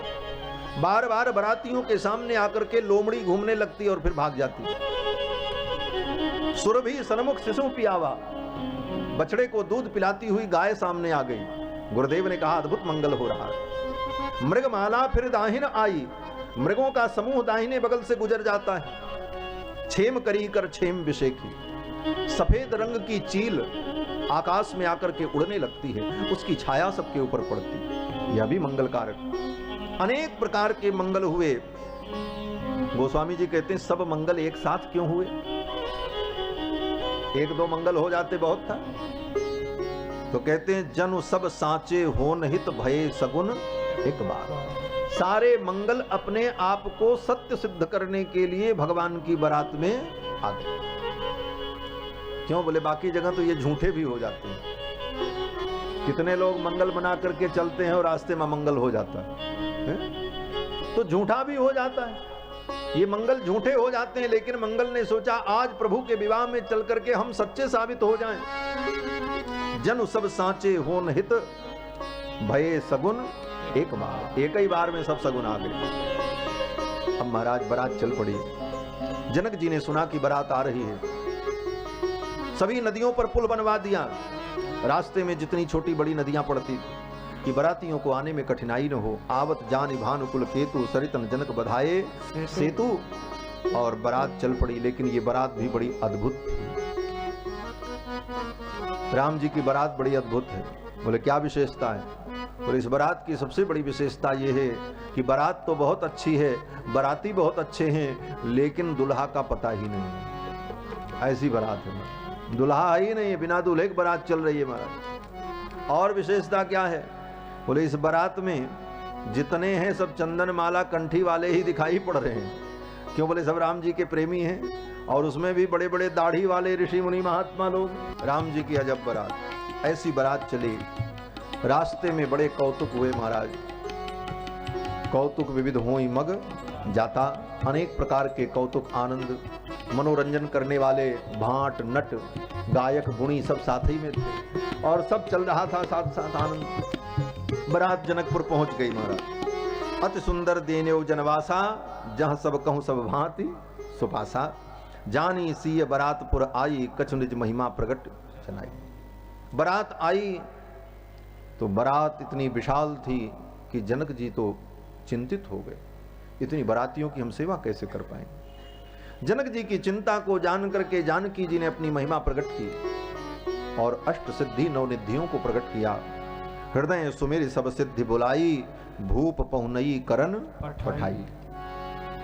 अष्ट सिद्धि नवनिधि, अणिमा महिमा लघिमा गरिमा प्राप्ति प्राकाम स्वावश्य, समस्त प्रकार की सिद्धियां प्रकट हो गईं। और उन सिद्धियों ने अपने अपने अंश से अनेक सिद्धियों को प्रकट किया, और सब सेवा प्रारंभ हो गई। ऐसी अद्भुत सेवा की बाराती तो आश्चर्यचकित हो गए सेवा देख। विभव भेद कछु को न जाना, सकल जनक कर करही बखाना। रहस्य क्या है ये कोई नहीं जान पाया, सब तो यही बखान करते, वाह भाई जनक जी ने तो ऐसी व्यवस्था की, ऐसी दिव्य व्यवस्था की। लेकिन राम जी जान गए। कोई जाने न जाने, लेकिन राम जी तो जान गए। भगवान बड़े प्रसन्न हुए। बारात जनवासे में पहुंची, लेकिन राम जी तो अभी विश्वामित्र जी के पास। अब बड़ा उतावलापन हुआ राम जी को। बाबूजी आए हैं, बाबूजी आए हैं, चले मिलने जरा। भैया आए हैं, परिवार के लोग आए हैं। बचपना तो बचपना ही होता है। बड़ा उतावलापन मिलने का कि बाबूजी के पास चलें। पितु आगमन सुनत दो भाई, हृदय न अति आनंद अमाई। पितु दर्शन लालच मन माही, पिता के दर्शन का लालच। बाबूजी के पास चले। और देखो महाराज, किसी के बेटे को आप कितना भी प्रेम दो, खूब मिठाई खिलाओ, खूब बिस्कुट खिलाओ, गोद में बैठाओ, जहां उसका बाप आवे दौड़ के भागेगा, वहीं जाएगा अपने बाप की गोद में। हमने देखा है सब। बड़ा आनंद है, संसार का सब अनुभव है। तो सकुचन कहीं न सकत गुरु पाही, पितु दर्शन लालच मन आही। जनक विश्वामित्र जी महाराज ने कहीं कोई प्रेम की कमी नहीं की, पिता की संपूर्ण भूमिका का निर्वाह किया। लेकिन दशरथ जी महाराज आए तो रघुनाथ जी सोचने लगे कब बाबूजी के पास चले। कुछ भी हो, दशरथ जी महाराज साधारण नहीं, परब्रह्म परमात्मा जिनके पुत्र बनकर के प्रकट हुए।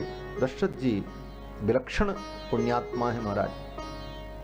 भगवान आए, विश्वामित्र जी ने कहा चलो। विश्वामित्र जी भगवान को लेकर के आए। दशरथ जी ने अपने पुत्रों को देखा, हृदय से लगा लिया। सुत ही लाई दुसह दुख मेटे, मृतक शरीर प्राण जनु। जैसे मुर्दे को प्राण मिल जाए वो सुख दशरथ जी महाराज को हुआ। और बाराती जितने थे उन्होंने जब राम जी को देखा तो सब आनंदित हो गए। राम ही देख बारात जुड़ानी। जुड़ानी माने सबको शीतलता का अनुभव हुआ, क्योंकि अभी तक सब उत्तर देते देते परेशान हो गए थे। सब यही पूछता था रास्ते भर, भाई दुल्हा कहाँ है, अब क्या जवाब दे। सब यही देख रहे थे राम जी आ जाएं तो कम से कम जवाब देते तो बनेगा हाँ ये दुल्हा है देखो। तो राम ही देख बारात जुड़ानी, प्रीत की रीत न जाति बखानी। परमानंद हुआ। जनवासे में सब लोग बैठे। जनक जी आए, जनक जी के भाई महाराज कुशध्वज आए और दोनों पक्ष एक दूसरे से मिलते हैं, आनंद होता है, परिचय होता है। इसी प्रसंग में दशरथ जी थोड़ा उदास थे। वशिष्ठ जी ने पूछा राजन क्या बात। दशरथ जी ने कहा प्रसन्नता तो मुझे भी है, लेकिन एक ही बात मन में खटकती है कि चौथी अवस्था में 4 पुत्र मिले, एक साथ चारों जन्म लिए, एक साथ बड़े हुए, एक साथ गुरुकुल में पढ़ने गए, एक साथ इन चारों का विवाह भी हो जाता और हम देख लेते तो हमारी अंतिम इच्छा पूरी हो जाती, और मेरी कोई इच्छा नहीं। गुरुदेव ने कहा राजन ऐसा ही होगा, धैर्य धारण करो। जब लोग जनवासे में बैठे तो जनक जी महाराज की जो औरस पुत्री उर्मिला हैं उनका वर्ण लक्ष्मण जी के लिए कर लिया। लक्ष्मण जी के लिए उर्मिला जी को मांग लिया। और उसी समय सांकाश्य देश के राजा महाराज कुशध्वज जो जनक जी के भाई हैं वो भी आए थे। उनकी 2 बेटियां मांडवी और श्रुतकीर्ति, उन दोनों का संबंध विश्वामित्र जी और वशिष्ठ जी ने भरत और शत्रुघ्न के साथ तय कर दिया। उन दोनों लोगों ने ही वार्ता करके, मध्यस्थता करके तय कर दिया। अब तो महाराज आनंद 4 गुना बढ़ गया। बाजे बजने लगे, सहनाइयां बजने लगी, आनंद की लहर दौड़ पड़ी पूरी मिथिला में। और फिर तो घर घर बंधनवार सजाए गए, सुंदर मंडप का निर्माण हुआ और पंडितों ने, विद्वानों ने मुहूर्त तय किया। मंगल मूल लगन दिन आवा, हिम ऋतु अगुहन मास सुहावा। ग्रह तिथि नखत जोग बरबारू, लगन सोद विधि कीन विचारू। धेनु धूरी बेला विमल, सकल सुमंगल मूल। गोधूल की वेला में सुंदर लग्न तय की गई कि अगहन की शुक्ल पंचमी को गोधूल वेला में यह विवाह संपन्न होगा। अब तो महाराज परमानंद हुआ और चारों दुल्हा सरकार को मित्रों ने सजाया, जामा जोड़ा पहनाया, सिर पर मोर रखी गई, दुल्हा सरकार को पान खिलाया और फिर सजा धजा करके मित्रों ने घोड़े पर बैठाया महाराज। राम जी जिस घोड़े पर बैठे महाराज, वो घोड़ा तो हवा से बात करने लगा महाराज। जेहि तुरंग पर राम विराजे, गति बिलोक खगनायक लाजे। उस घोड़े की गति को देख करके गरुण जी महाराज भी लज्जित हो जाएं, जो गति। और वो घोड़ा कौन है? बोले साक्षात कामदेव ही मानो घोड़ा बन करके आ गया। जन बाजु वेश बनाई, मनसुज राम हित अति सो है। कामदेव ही घोड़ा बन करके आया। अर्थात भगवान श्री राम गृहस्थ जीवन में प्रवेश करने जा रहे हैं। और जिस घोड़े पर बैठे हैं वो घोड़ा कौन है? बोले कामदेव है। लेकिन कामदेव की लगाम किसके पास है? बोले राम जी के पास। ये संकेत है, उपदेश है। गृहस्थ जीवन में प्रवेश करना चाहिए। धन्यो गृहस्थाश्रम, गृहस्थ आश्रम धन्य है। लेकिन काम के परवश मत बनो, काम को अपने बस में रखो। काम की लगाम आपके हाथ में होनी चाहिए। घोड़े की लगाम राम जी के हाथ में। अब महाराज राम जी का दूल्हा वेश देख करके सभी देवता आनंदित हो गए। शंकर राम रूप अनुरागे, नयन पंच दस अति प्रिय लागे। 15 नेत्रों से शंकर जी ने भगवान के इस दूल्हा वेश को देखा, परम आनंद का अनुभव किया। सभी देवता परम आनंदित हो रहे हैं और चारों दुल्हा सरकार घोड़े पर बैठ करके चल पड़े। सखियां देखती हैं और कहती, भाई दुल्हा तो सब अच्छे हैं, लेकिन चारों दुल्हा में जो बड़का है ना, ये तो कमाल का है महाराज। सखियों ने कहा, चारों दुल्हा में ये बड़ा वाला दुल्हा तो कमाल का है, लेकिन हमारा सौभाग्य देखो कि ये यहाँ कैसे आए। इनको हमने निमंत्रण भी नहीं दिया था, बुलाया भी नहीं था, लेकिन कैसे यहाँ आ गए और आज इनका हम लोग क्या स्वागत करेंगे। मिथिला की सखियों ने कहा कि कैसे कैसे ऐलन इहवा नेवता न पतिया और बन के प्रताप विश्वामित्र के संगतिया। आज लोढ़ा से सिकाई इनकर गाल सखिया, आज लोढ़ा से इनकर गाल सेका जाएगा, क्योंकि परछन होगा तो लोढ़ा से और मूसर से ही तो परछन होता। सखियों ने कहा, सरकार अब आप पधारो। बारात जब द्वार पर पहुंची तो सखियों ने दुल्हा सरकार की आरती उतारी और सखियों ने कहा, सरकार अब घोड़े से उतर करके आप पैदल चलो आंगन में, क्योंकि घोड़ा आगे तो जाएगा नहीं। तो दुल्हा सरकार घोड़ा से उतर करके चारों दुल्हा सरकार पैदल आंगन में चलते। सखियों ने कहा, कचरत पान मंद मुस्कात करत कमाल छवि रेशमी रुमाल की, करके ख्याल लक्ष्मण लाल सुनो ना बजइहो यहाँ गाल ये गली है ससुराल की। बोलियो विचार न तो होए शिष्टाचार खूब लीजिए निहारी झांकी परिछन के थाल की। आरती की बाती में छिपाए लोढ़ा ताती कर सारी और सरहज सब सिकाई करें गाल की। उतरी पधारो पग पावणे ललित गति, उतरी पधारो पग पावणे ललित गति, उपमा बतावें सखी एक एक चाल की। सखियों ने कहा, सरकार उतर करके अब पैदल चलो तो हम आपकी उपमा बताएंगे। महाराज चारों दुल्हा सरकार आंगन में उतरे, पैदल पैदल चलते हैं। सखियों ने बड़ा मनोविनोद किया है। पग धीरे कैसे दुल्हा धरत है सखी, चले धीरे जैसे कोल्हू के बरद है सखी। जैसे कोल्हू का बैल धीरे धीरे चलता ऐसे ही चल रहे हैं। ठाकुर जी तेज चलने लगे। जब तेज चलने लगे तो सखियों ने कहा, अब कैसे लग रहे हैं? तो सखी ने कहा, बंधन से छूटी अज भागे है सखी। जैसे बंधन से छूट करके बकरा भागे वैसे ही भाग रहे हैं। तो राम जी कहे कि धीरे चलो तो बैल कहेंगी, तेज चलो तो बकरा बताती हैं, अब चलेंगे ही नहीं, खड़े हो गए। सखियों ने कहा, अब कैसे लग रहे हैं? एक सखी ने कहा, अब तो ऐसे लग रहे हैं जैसे 4 खंभा गड़े हों, बस केवल लिंटर लगाने की जरूरत है, पिलर तैयार है। तो बड़ा मनोविनोद किया सखियों ने। यही सब हास रस है मिथिला का।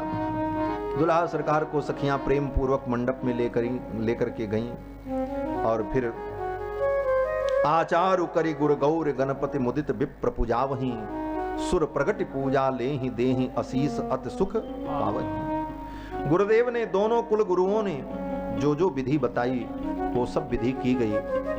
गणपति का पूजन हुआ और जितने देवता थे सब प्रकट हो गए। प्रकट हो गए राम जी के विवाह में पूजा ग्रहण करने के। सुर प्रगट पूजा लेहि देहि असीस अति सुख पावहि। मधुपर्क मंगल द्रव्य जो जेहि समय मुनि मन मोह चहें, भरे कनक को पर कलश सो तब लिए ही परिचारक। जब जिस वस्तु की जरूरत हो सेवक लेकर के खड़े। ये नहीं कि आज के जैसे ब्याह हो तो पंडित जी कहें अक्षत ले आवा तो नाऊ हर भागत हुआ, सामान्य नहीं मिल रहा कुछ, बाकी सब मिल जाएगा। संस्कारों के प्रति हम संवेदनाहीन हो चुके हैं। विवाह तो सब जगह हो रहा है, करोड़ों रुपए विवाह में खर्चा होता है, लेकिन 5 महीना पहले से ये तैयारी होगी, बैंड बाजा कहां से आएगा, ऑर्केस्ट्रा कौन बुक किया जाए, बिजली सजावट सबसे अच्छी कौन होगी, वो सब तलाशी जाती है, लेकिन कौन पंडित विवाह कराएगा इसकी व्यवस्था नहीं होती। कोई योग्य विद्वान बुलाया जाए काशी से, अयोध्या से, मथुरा से, जो विधि पूर्वक विवाह करावे, उस विषय में चिंतन नहीं होता। विवाह में जो मूलभूत वस्तुएं लगेंगी, चंदन अक्षत पुष्प धूप दीप नैवेद्य घी लावा, उसकी व्यवस्था कोई नहीं करता। वहां मौके पर जब विवाह हो तो पंडित जी मांगते हैं तो आदमी खोजते हैं दौड़ के, अच्छा व्यवस्था करते हैं। क्यों? बोले उसके प्रति संवेदना नहीं, उस संस्कार का महत्व क्या है ये नहीं समझ में आता, बाकी सब समझ में आ रहा। उसी का परिणाम सब लोगों को भोगने को मिलता भी कि जीवन में सुख शांति नहीं होती। जब संस्कार विधि पूर्वक होगा, सारे मंत्र विधि पूर्वक बोले जाएंगे और जो जो क्रिया विवाह में कही गई है वो सारी वैदिक रीत की जाएगी, तभी तो उस संस्कार का जीवन में प्रभाव दिखेगा।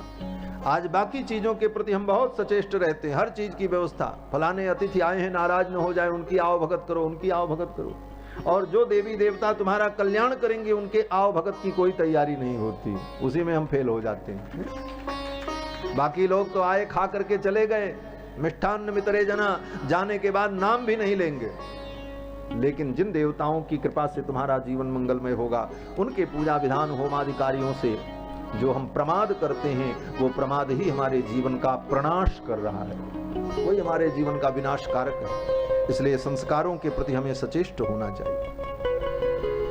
विधि पूर्वक विवाह प्रारंभ हुआ, कुल रीति प्रीति समेत रवि कही देत सब सादर कियो, यही भांति देव पुजाई सीत ही सुभग सिंहासन दियो। सीता जी को सुंदर सिंहासन पर बैठाया गया और फिर कन्या का पांव पूजा गया, क्योंकि कन्यादान करना है तो कन्या का पूजन करके ही तो दान होगा। दान करने के बाद पूजन नहीं, पहले ही पूजन। बोले पहले कन्या है, जब दान हो जाएगा तब तो पत्नी हो जाएगी। इसीलिए कन्यादान में पहले पांव पखारा जाता। लागे पखारन पाय पंकज प्रेम तन पुलकावली, नवनगर गान निशान जय धुन उमग जहूं दिश चली। करी लोक वेद विधान कन्यादान निपभूषण कियो। सारा वेद विधान संपन्न हुआ और फिर श्री जनक जी महाराज ने कन्यादान किया। हाथ में जल लिया, शंखबारी, दूर्वा, अक्षत, मांगलिक द्रव्य। और जनक जी कहते हैं, राम, नक्षत्र, तिथि, गोत्र, सब विषयों का उच्चारण करने के बाद जनक जी कहते हैं कि इयं सीता मम सुता। यही कन्यादान का वाक्य है वहां पर वाल्मीकि रामायण। जनक जी कहते हैं, इयं सीता मम सुता, हे राम ये मेरी बेटी सीता है। इयं सीता, राम जी तो जान ही रहे हैं कि यही सीता जी है,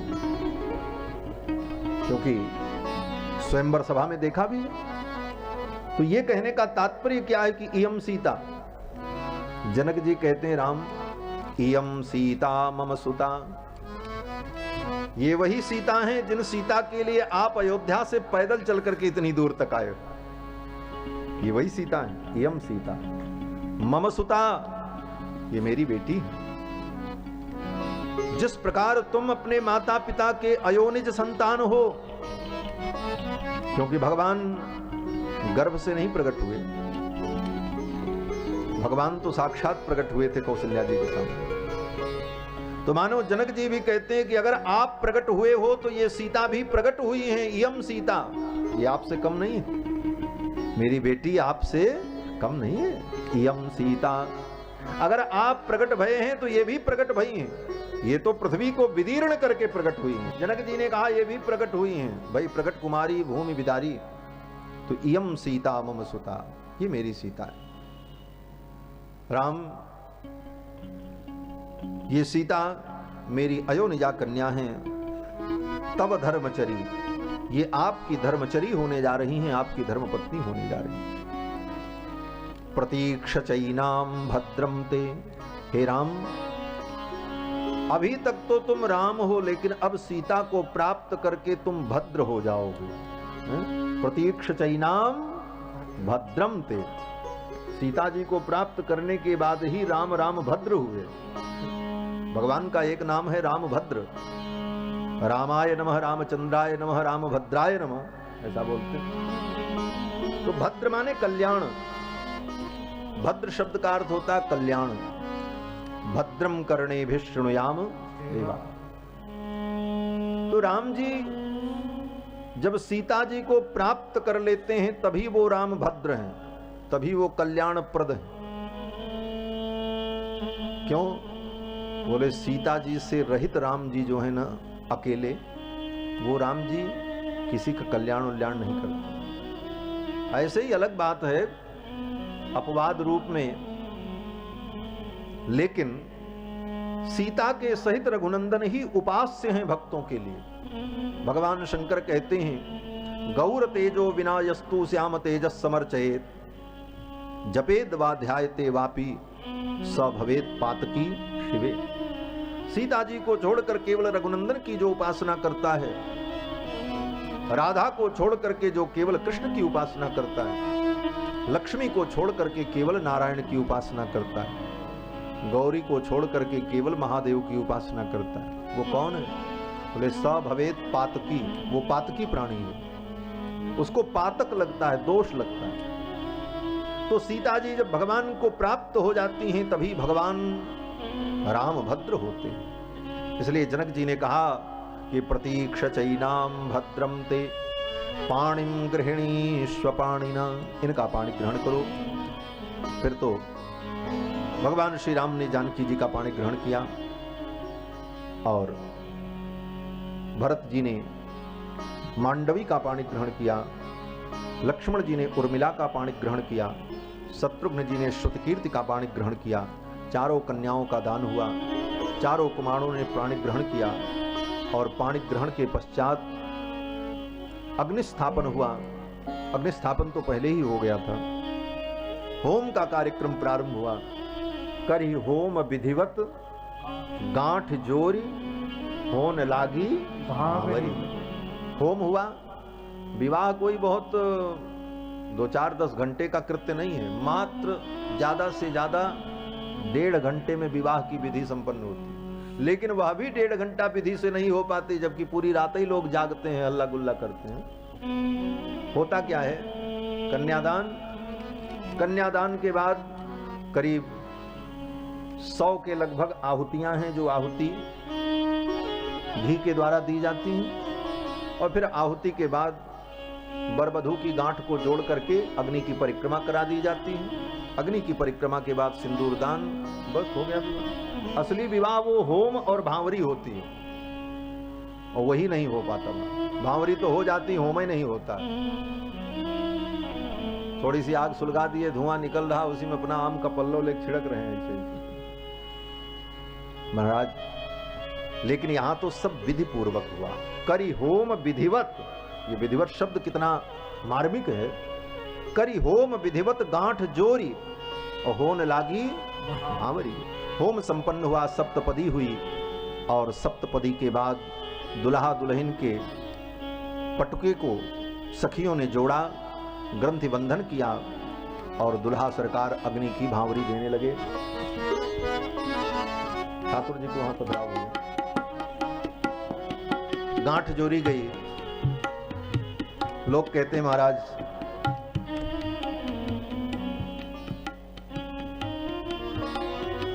गांठ में रस नहीं होता, और पति पत्नी के बीच में गांठ डालना ठीक नहीं। लेकिन विवाह में लोग गांठ डाल देते हैं। क्या? पति पत्नी के बीच में गांठ लगा देते हैं। ये तो गलत है भाई। ऐसे मधुर संबंध में गांठ पड़ जाए, ये ठीक नहीं। तो मिथिलावासी कहते हैं नहीं नहीं, गांठ गांठ रस होत नहीं, जानत सब संसार। सारा संसार जानता है कि गांठ में रस नहीं होता, लेकिन गठबंधन की गांठ में गांठ गांठ रस होत। विवाह के गठबंधन की तो गांठ गांठ में रस की वृद्धि ही होती। इसीलिए करी होम विधिवत गांठ जोरी होन लागी भावरी। चारों दुल्हा सरकार भावरी दे रहे हैं। चारों दुल्हा देत भावरिया है, चारों दुल्हा देत भावरिया है। संग सोहती दुल्हन अगरिया है, संग सोहत दुल्हन अगरिया है। चारों दुल्हा देत भावरिया है, चारों दुल्हा देत। श्याम गोर गोर श्याम चारों जोड़ा जोड़िया, श्याम गोर गोर श्याम चारों जोड़ा जोड़िया। हरे हरे होते चहु ओरिया है, आहे हरे हरे होते चहु ओरिया है। चारों दुल्हा देत भवरिया है, चारों दुल्हा देत। सिरन पे सो है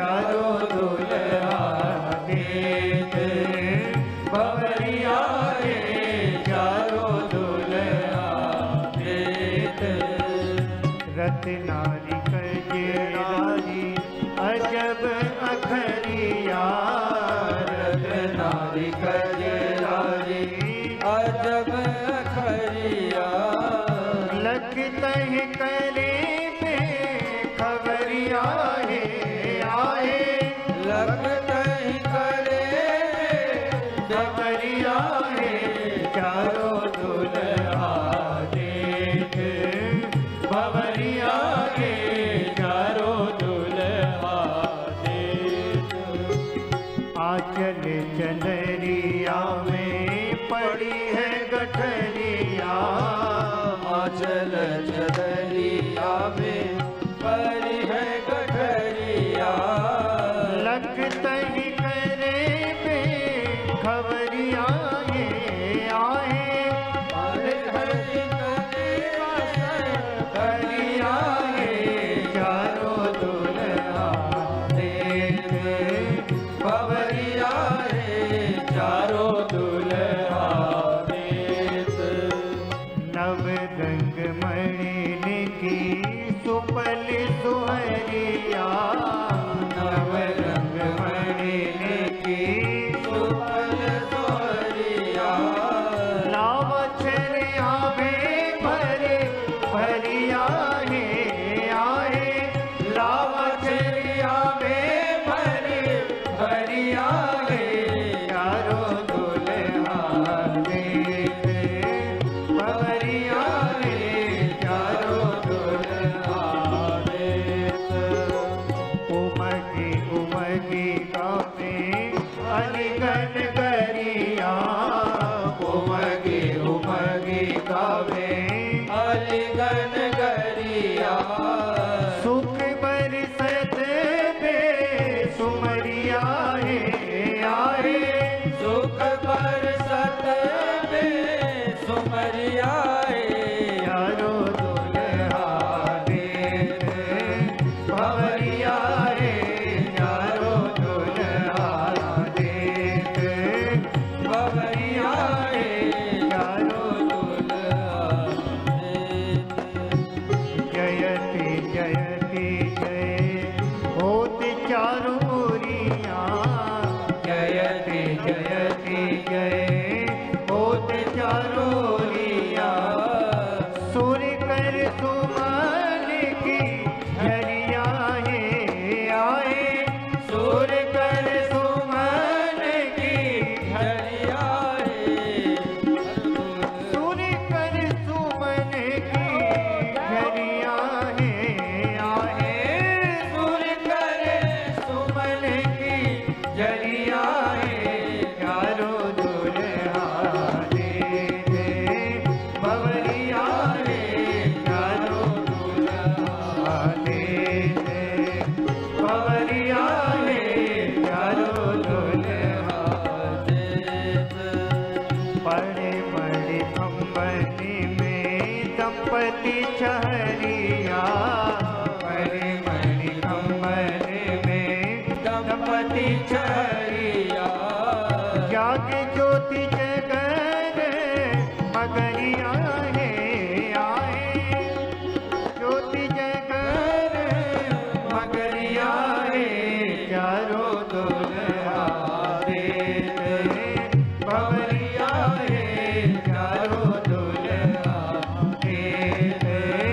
बबरिया है चारों दुल्हा देख बबरिया है चारों दुल्हा देख बोली ना समात लगी मोदिया की करिया बोली ना समात लगी मोदिया की करिया लाल लाल लजन लजुरिया है आए लाल लाल लजन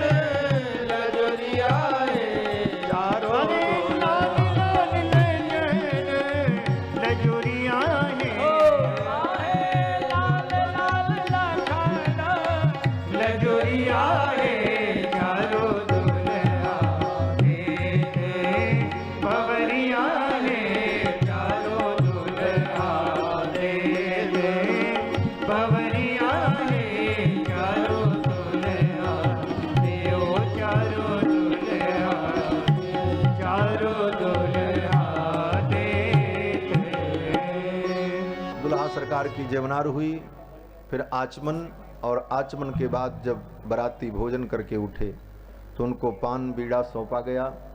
श्री जनक जी महाराज ने आगे का वर्णन। सादर सकल कुंवर समझाई, सादर सकल कुंवर समझाई। समय सुहावन गारी विराजा, समय सुहावन गारी विराजा। हसत राव सुनि सहित समाजा, हसत राव सुनि सहित समाजा। यही विधि सब ही भोजन कीना, यही विधि सब ही भोजन कीना। आदर सहित आचमन कीना, आदर सहित आचमन कीना। सकुचत कस चित चोर दुल्हा राम की लला, तुम सकुचत कस चित चोर दुल्हा राम की लला, दुल्हा राम की लला, दुल्हा राम की लला। भगवान की दुल्हा सरकार की जेवनार होती है, और जेवनार के बाद अनेक प्रकार के हास परिहास मनोविनोद हुए, और फिर दुल्हा के सहित बरातियों के सहित जनक जी महाराज जनवासे में जाते हैं विश्राम के लिए। तो अब आज की कथा का भी यहीं पर विश्राम होगा और दुल्हा सरकार की आरती होगी। जेवनार की विधि संपन्न होती है। मिथिला का भाव, राम विवाह महोत्सव अद्भुत और आनंद है, आनंदमय है। मिथिलावासी तो बड़े ही विस्तार से मिथिला रस का अनुभव करते हैं इन प्रसंगों में। तो हम लोगों ने यथामति इस रस का अनुभव किया। अब दुल्हा सरकार की आरती होगी और आरती के बाद कथा का विराम, शेष चर्चा कल के सत्र में हम लोग करेंगे। बोलो श्री सीता रामचंद्र भगवान की जय। जय जय सीताराम।